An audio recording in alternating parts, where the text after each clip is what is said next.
first time I saw the angel, we were two people. And she sat by my daughter's bed. And she began to sing that song, Jesus loves me, this I know. Welcome to my YouTube channel, my lovely people. Waliwo yeebuuza bamalayika bakyaliyo oba bamalayika bakyakyalira abantu mu buliwo nga bwe baakolanga edda, oba waliyo alina ekibuuzo nti bamalayika bafaanana batya? Tuula okkalire kubanga ansa y'ebibuuzo byo eri mu vidiyo eno. Kubanga mu eno vidiyo Pastor Jessica Kayanja agamba yalaba bamalayika emirundi ebiri, ate bano bamalayika Katonda yali abatumye okuwonya omuwala we omuto, omulongo omuto eyali agenda ku operation. Buli omu yandisaanye n'awulira buno obujulizi kubanga bulimu ebyokuyiga bingi. Ate ng'era buno obujulizi bulaga nti Katonda akyaliyo era akyalina amaanyi era akyakola nga bwe yakolanga edda mu biseera bya Bible. The first time I saw the angel, we were two people. And we both saw that angel. My daughter had just been diagnosed with cancer. And I was so discouraged. And I was coming from hospital with one of the ladies in this ministry. She was my closest friend at that time. And we were in a bus. And somebody got onto that bus. And she walked, she stood on the way, stopped the bus, walked into the bus. And she came straight to me. And she said, God is speaking to you and is telling you that things are not as bad as they are. God is with you and is also with that child. We were not with the girl. We had gone to pick up some things and go back to the hospital. And she didn't know me. We were not in Uganda, so she didn't know me. It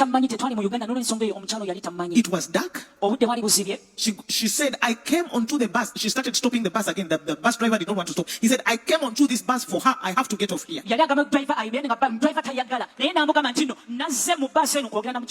So she gets off the bus. It took us a long time for this to sink. So my friend looks at me, the lady in this ministry looks at me, and she says, what are we waiting for? Why don't we get off and follow this woman?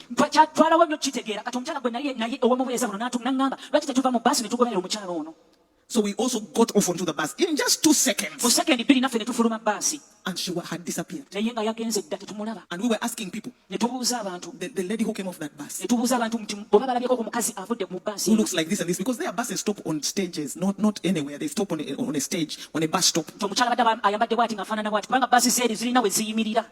And they were just looking at us. The second time, I saw another angel. Was my daughter was now in hospital and she was not doing very well at all. And her stomach began to swell. And they were wondering what was wrong with her. We had not told anybody in Miracle Center that this girl was sick. So my husband would be here and I would be at her in the hospital with her. But as her tummy began to swell, they told me it's our obligation to go and operate, but we don't know what we are going to find.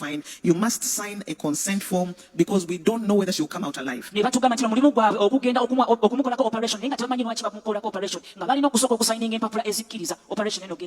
was 2 days before Christmas. My husband had to be in the church and preach.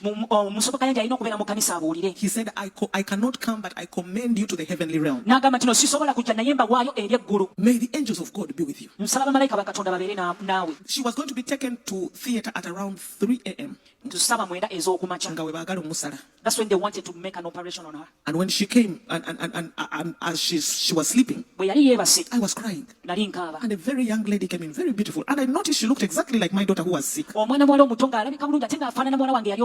young lady entered into the hospital where I was. And she had a nurse's uniform on. And she said, why are you crying? And I said, my daughter is getting worse. And they want to take her for the operation, but they say they don't know whether she will come back. And she sat by my daughter's bed. And she began to sing that song, Jesus loves me, this I know. And you know, abroad, you're not supposed to be, in countries like that, you're not supposed to minister to people when you're at work. mu mawanga ago bwe gatyo tolina kuweereza eri bantu ng'oli ku mulimu. Then she told me, do you mind if I, because they had put machines over her, and she said, these things are tight. Do you mind if I loosen them? Bali bamutaddeko ebyuma n'aŋŋamba nti nno ofaayo singa ebyuma bino misumululako ne byetaamuko. Because I feel they're also putting pressure on her. Kubanga ndabira ddala nti no bimutaddeko eryanyi lingi bimusibye nnyo. I said, you are the doctor. Ne mugamba gwe musawo. My mind was not asking me, why is the doctor so young? Endowooza yange nga tembuuza lwaki omusawo ono muto nnyo bw'ati. She opened up everything. N'asumulula buli kimu. But in the process, I fell asleep. Naye ng'asumulula bw'ati nze ne neebaka. When I woke up, bwe nagolokoka I could not see I thought I could not see my daughter in the bed. nga muwala wange simulabamu mu buliri. Because the stomach had raised so much. When you come into the room, you would see the stomach. Kubanga olubuto lwali lusimbe nnyo nga bw'oyingira mu kisenge bw'oti olubuto olulaba. And for those of you who have lost people, you know that when the stomach swells, that is not a good sign. Era mmwe abafiiriddwa ku bantu mumanyi nti olubuto lw'omuntu bwe lugejja kikaba kabonero si kalungi. I looked and I could not see the stomach. Ne ntunula nga olubuto sirulaba. So the Satan lied to me and said, she died in the night. They have removed her. Sitaani n'annimba n'agamba omanyi yafudde kiro bamuggyeewo ekiro. And I began to cry and shout. Ne ntandika okukaba nga bwe mpoggana. And she woke up. N'agolokoka. And she said to me, Mommy, what's wrong? N'ambuuza mami kiki. I said, where is your stomach? Ne mubuuza olubuto lwo luliwa. I couldn't see you in the bed because now you have gone back to your size. Badde sobola kulaba ku buliri kuno kubanga obadde ozzeeyo mu sayizi ye entuufu. And she said, I don't know. N'aŋŋamba simanyi. And I said, where is the doctor who came in? Ne mubuuza omusawo abadde wano aliwa. And she said, the doctor, I don't know, Mom. N'aŋŋamba mami simanyi.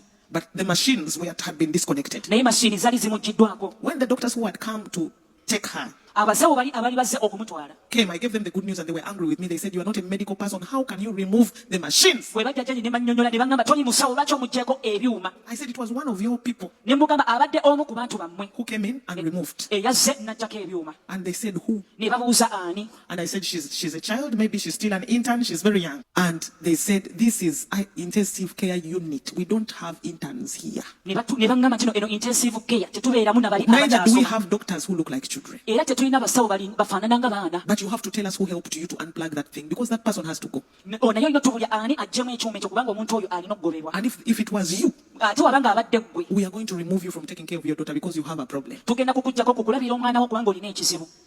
And I explained the uniform Nze ne nnyonnyola yunifoomu of the girl. ey'omuwala. And they said, we don't have people who wear that type of uniform. Ne baŋŋamba tetulina bantu bambala yunifoomu ng'eyo. So from that time, my daughter, of course, was getting better, but they decreased the time that I was with her alone. Okuva ku olwo muwala wange n'atandika okutereera naye ne bansalako essaawa ez'okubeera naye nga ndi nzekka. Because they thought that it was me who had fidgeted with the machines. Kubanga baalowooza nti no yenze nakwata ku byuma ebyo. When the heavens are open, Eggulu bwe liba nga liggule, the angelic realm ensi ey'abamalayika will come down egenda kukka and wansi interface ebeerewo eyingirewo with the physical realm. n'ensi erabikako. You will see people Ojja kulaba abantu coming to you nga bajja and gy'oli you will think they're ordinary people, olowooze bantu ba bulijjo but they will not be ordinary people. naye tebajja kuba ba bulijjo. That is why Jesus said, be careful who you welcome, Y'ensonga lwaki Yesu agamba mwegendereza ani gwe mwaniriza. because you might welcome an angel. Kubanga muyinza okwaniriza.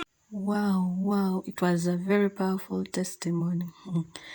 Kati ffe abatwogera n'aba strangers, bamalayika baffe tebaabatuma ne tugaana okwogera nabo. Katonda alina engeri nnyingi gy'ayogeramu n'abantu be. Oluusi bamalayika bajja mu birooto, bajja mu visions ne bajja mu buliwo. Mu Bible eraga mbu Katonda atuma bamalayika be bajje ba protecting the righteous. Osobola okukisanga mu kitabo kya Luke 4:11. Era Bible n'egamba bamalayika bajja ku nsi ku actinga nga God's warriors. Ekyo kiri mu Matthew 26:53. Abaagala sermons zino bwe zitiiza Pastor Jessica Kayanja abeerayo ku lunch hour ku Channel 44 oba Miracle TV. Program bagiyita Marriage Now. Ebeerayo buli Monday to Friday ku ssaawa 7 ez'amisana. Sermon za guno omwaka ziri ku Wankaaki nzigule. Bw'oba tomanyi kusaaba oba olina ekizibu ky'oyita mu bufumbo bwo, otega butezi eno programu eya Pastor Jessica Kayanja gye bayita Marriage Now. Tejja kuleka kye kimu, ojja kuyiga okusaba, bajja ku advice ezikwatagana ku bufumbo bwo, bajja ku encouraging, tojja sigala kye kimu. Mwebale kumpagira, mwebale kulaba YouTube channel yange, kulikinga, kusubscribinga, commentinga. Oh, Mukama abakuume, mwebale nnyo okundagalavu. Tunaddamu mu vidiyo eddako.